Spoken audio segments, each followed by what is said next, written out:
અમદાવાદમાં સુભાષ બ્રિજ આરટીઓમાં ધૂળ ખાતી સોલર પેનલ। જી હા, જૂના આરટીઓના સીએમસી બિલ્ડિંગમાં ભંગાર હાલતમાં સોલર પેનલ જોવા મળી।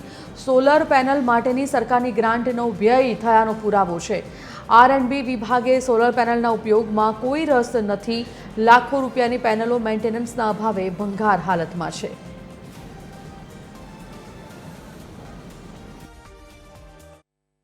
અમદાવાદના સુભાષ બ્રિજ આરટીઓ ખાતે જે સોલર પેનલો જે જૂના આરટીઓમાં લગાવવામાં આવી હતી તે હાલ ધૂળ ખાઈ રહેલી હાલતમાં જોવા મળી રહી છે।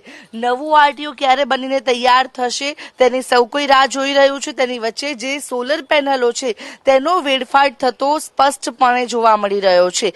જે રીતે આ જોઈ શકાય છે કે સુભાષ બ્રિજ જે આરટીઓ આવેલું છે તેમાં જૂની બિલ્ડિંગ જ્યારે તોડવામાં આવી ત્યારે જે સોલર પેનલો લગાવવામાં આવી હતી તેને કાઢવામાં આવી અને ત્યારબાદ તે ઘણા સમયથી અહીંયા જે ધૂળ ખાઈ રહેલી હાલતમાં પડેલી જોવા મળી રહી છે।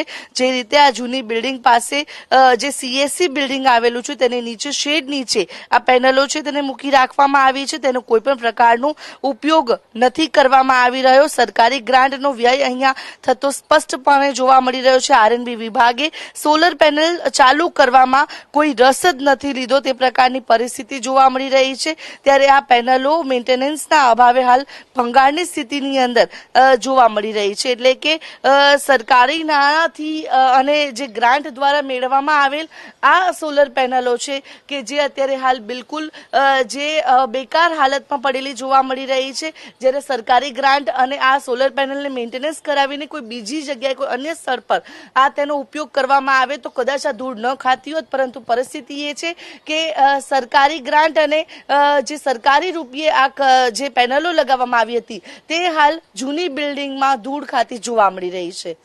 કેમેરા પર્સન વિજય પરમાર સાથે આયુષી યાજ્ઞિક, TV 13 અમદાવાદ।